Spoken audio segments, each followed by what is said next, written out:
kan rancu tuh antara kuasa jual dengan kuasa yang dimaksud membantu menjual. Kuasa untuk membantu menjual. Nah, beda tuh. Kuasa menjual, maksudnya yang di sini akte surat kuasa menjual, ya itu harus disertai proses sebelumnya.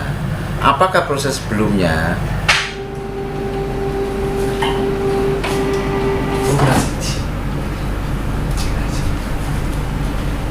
Tapi pada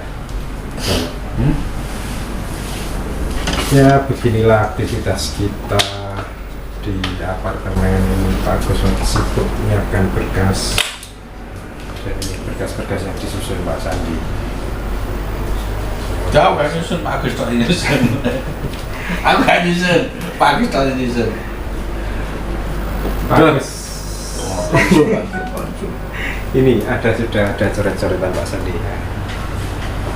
Sudah ada klasifikasinya, nanti biar dijelaskan. Karena saya nggak sabar. Karena saya nggak sabar. Ini bigos kita. halo. Jangan pakai Pak. Ini apa nih servis ya Pak? Ini servis ya? Iya, Astagfirullah. servis. Kita selain lawyer kita juga Ya, rumah bukan servis servis. habis. Lumayan.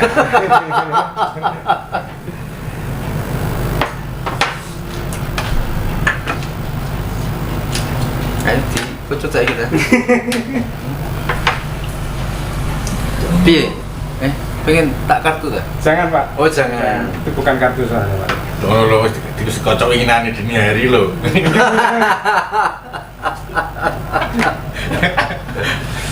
Jadi kocok dari yang sana dan kocok loh dini hari. Ya enggak, ini khusus ada untuk klien 1, klien 2, klien 3, calon klien. Oh, khusus sendiri-sendiri. Ya sendiri-sendiri. Supaya kita bisa lebih maksimal. Ada yang untuk yang sudah kenal, ada yang belum kenal ada nomornya, belum kenal ada. Hebat nih. Luar biasa Pak. Masih itu loh, si molot itu loh. Oh iya, Acara cermat. bukan. Saya kan bahas sedikit ya, sedikit aja. nggak Banyak apa-apa. aja durasinya biar Oh iya ya, saya akan bahas banyak. Banyak. tidak banyak ya, tapi sedikit. Disesuaikan dengan durasi. Enggak, jadi kita mau bahas itu loh. Bagaimana cara berpikirnya seorang pengacara Deso gitu aja lah. Ya, itu aja ya. Atau gimana? Supaya apa? Supaya teman-teman nanti bisa menelaah suatu perkara, bahkan bisa Cara berpikir cepat tapi cermat. Nah itu loh, cepat tapi cermat. yunda layaknya seorang lawyer Deso. Besok itu loh, besok. Iya, seorang pengacara lah, Wah, itu. gitu loh. Satu, berpikir logis. Yang kedua, berpikir kritis. Yang ketiga, berpikir kreatif. Berpikir logis, ini adalah pola berpikir yang menggunakan logika. Supaya apa? Nanti supaya kita mendapatkan kesimpulan yang bagus.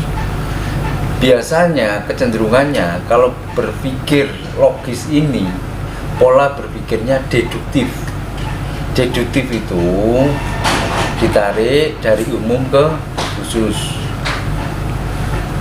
Dan pola berpikir logis ini bisa melihat masa depan. Enggak, maksudnya bukan. Maksudnya gimana Pak Sandi? Masa depan Sudah jelaskan. Masa depan saya contohkan sedikit ya. Maksudnya masa depan itu seperti ini.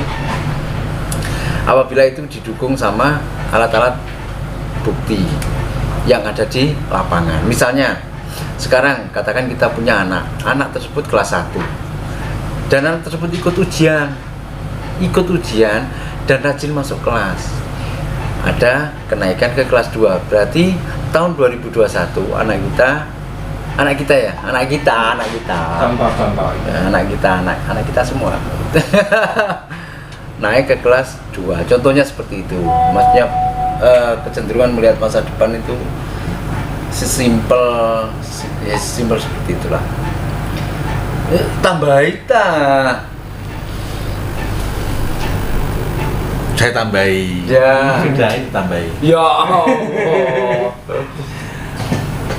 Aku mau gak nyimak sini.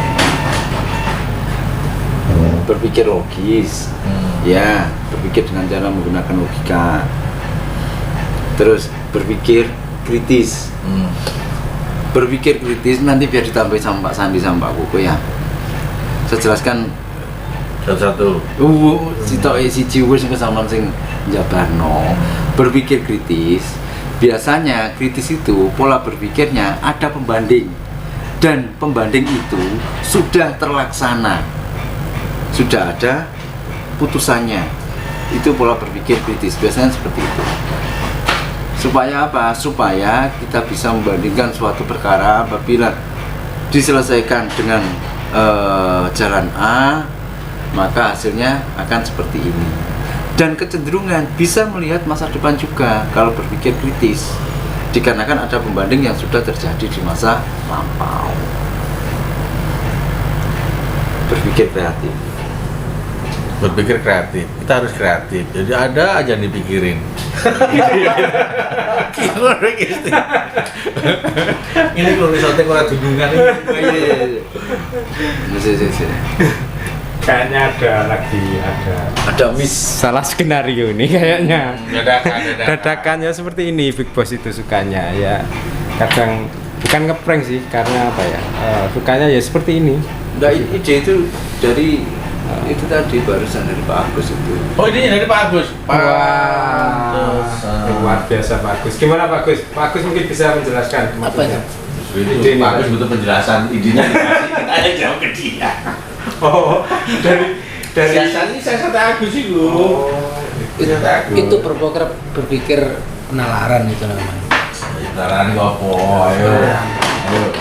Sudahlah, tinggal rokok. gimana Pak Agus?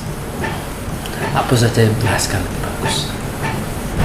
Dari Ade Muhammad Iqbal, Bang, saya juga punya hal yang sama berhubungan dengan tanah. Jadi dia mau Ade ini mau jual rumah.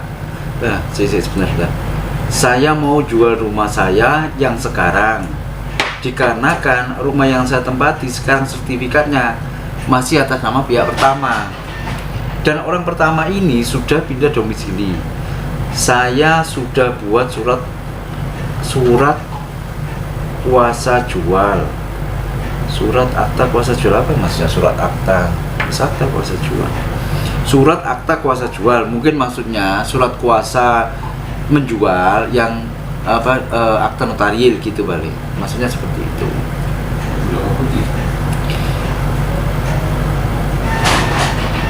Terus kemudian dan isinya saya sebagai penerima kuasa berhak menandatangani akte jual beli dan balik nama. Jadi apakah itu sah di mata hukum saya menjual rumah ini? Saya jelaskan ya. Apabila surat kuasa tersebut disertai dengan perjanjian pengikatan jual beli lunas, maka surat kuasa tersebut adalah sah. Surat kuasa jual maksudnya. Tapi apabila surat kuasa menjual ini tidak disertai dengan PPJB, perjanjian pengikatan jual beli lunas, cuma sekedar mohon maaf mungkin sebagai perantara, itu tidak bisa. Maksudnya tidak bisa menjual tanpa tanda tangan seizin dari pihak pertama, Pemiliknya. dari pemiliknya, seperti itu. Jadi itu jawabannya. Jadi kalian teman-teman yang mau menjadi perantara atau maklar, surat kuasa menjual itu tidak bermanfaat bagi teman-teman perantara atau maklar. Saya tahu maksudnya di sini. Si Ade ini mau menjual tanah si pemilik tanpa ada tanda tangan si pemilik. Maksudnya seperti itu kan? itu tidak bisa, harus melibatkan si pemilik tetap, kecuali Mas Ade ini melakukan jual beli lunas terlebih dahulu, terus kemudian dimunculkan surat kuasa untuk menjual. Setelah itu bisa diterbitkan surat akte jual beli. Akte jual belinya pun Bang Ade ini, Mas Ade ini selaku penjual sekaligus selaku pembelinya. Jadi seperti itu jawabannya. Enggak, ini memang ini sering-sering muncul. Ini agak unik karena begini. Di masyarakat, ini benar Big Boss. Kayaknya Big Boss nanti jelasin lebih lanjut lagi nih. Di masyarakat, ya kuasa jual itu dalam benak orang itu macam gini loh. Diberi kuasa untuk menjualkan, seseorang minta tolong pada saya misalnya. Tolong dong jualkan. Ini nanti gini-gini, nanti kamu akupai sekian-sekian. Nah, maksudnya menjualkan ini bukan kuasa jual yang sebagaimana akta yang dimaksud itu, bukan. Jadi kita melakukan semacam jasa perantara gitu. Ada kerancuan memang di masyarakat antara kuasa jual yang dimaksud secara hukum dengan surat kuasa untuk menjualkan agar si pembeli itu percaya memang dia disuruh gitu loh. Menjualkan barang. Itu memang sering muncul di daerah ini. Ya, sering muncul di TV juga. TV-nya nggak nyala dari kemarin. Nggak, tapi menarik loh, bener. Iya. Itu bahas lanjut. Menarik itu. Apa? Tidak pindah Pak. Kameramen pindah. Contoh. Iya, contoh-contoh. Ya, Bagus. contoh-contoh itu loh. Pak Agus pernah bertanya pada saya. Ya, udah kita kan ya. Turu-turu gak apa-apa. Pak Agus pernah bertanya pada saya. Malah Dia kan, bertanya. dia kan mau menjualkan berapa hektar? 6 hektar. 600 juta. 6 hektar. Nah, itu kan saya minta beri apa istilahnya buat surat kuasa bahwa kita memang diminta untuk membantu menjualkan. Nah, membantu menjualkan. Jadi bukan kuasa jual sebagaimana yang dimaksud Pak Bos tadi, bukan. Kenapa aku minta gitu ke Pak Agus supaya enak nanti kita jelasin ke orang yang Pihak ketiga. calon pembelinya itu enak. Oh, ya emang kita disuruh gitu. Tapi dalam proses jual beli tersebut tetap kita menarik si pemilik. Nah, itu perbedaannya di situ. Lu ringi api, ringi no. Perbedaannya apa? Cara nih rinci no perbedaannya apa wis jelas kok. Empong no. Big Boss kenapa Big Boss? Kita di atas, Oh iya. kita bisa melihat ke bawah. Semua bisa dibicarakan Big Boss. Jangan pendek pikir, jangan pendek pikir. Saya Big itu- Boss, tidak. Iku mau lo dirinci nabi. Bosnya kan tadi melepotan aku. Oh gini. Iya.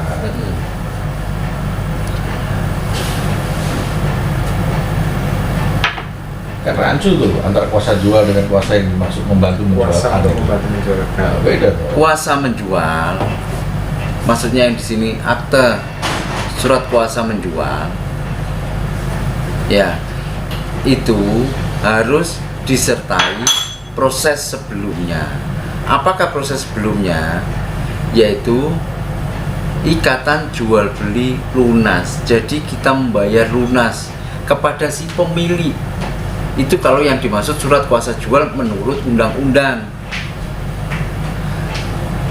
Kemudian setelah surat ikatan jual beli kita bayar lunas ke pemilik, setelah itu muncullah terbitlah surat kuasa untuk menjual. Nah, surat kuasa untuk menjual ini saling berkaitan. Biasanya nomor aktenya itu ikatan jual beli terlebih dahulu, katakan nomor 50, surat kuasa menjualnya nomor 51, akte notarisnya seperti itu. Terus kemudian di saat kita mau mengalihkan ke pihak ketiga, kita harus menerbitkan akte jual beli. Akte jual beli itu katakan saya sebagai si diberikan kuasa untuk menjual oleh si pemilik awal ini, tapi saya sudah membayar lunas. Nah, saya menerbitkan akte jual belinya ini. Saya Willem Mintarja selaku penjual dan sekaligus QQ sekaligus sebagai pembeli. Jadi akte jual belinya dua-duanya saya yang bertanda tangan. Itu yang dimaksud surat kuasa menjual yang dimaksud oleh undang-undang tersebut. Tapi yang sering kita temukan di masyarakat, surat kuasa menjual itu sebagai apa? Sebagai perantara. Jadi tidak ada hubungan hukum sebelumnya. Maksudnya hubungan hukum seperti ini. Katakan kalau saya tadi kan ada pelunasan ke pemilik, tapi kalau ini enggak. Saya selaku makelar, selaku perantara diberikan kepercayaan kepada si pemilik untuk menawarkan, membantu menawarkan ke pihak lain, bukan untuk menjualkan. Bukan. Sudah, itu saya mau merokok dulu. Assalamualaikum warahmatullahi wabarakatuh. Waalaikumsalam warahmatullahi wabarakatuh.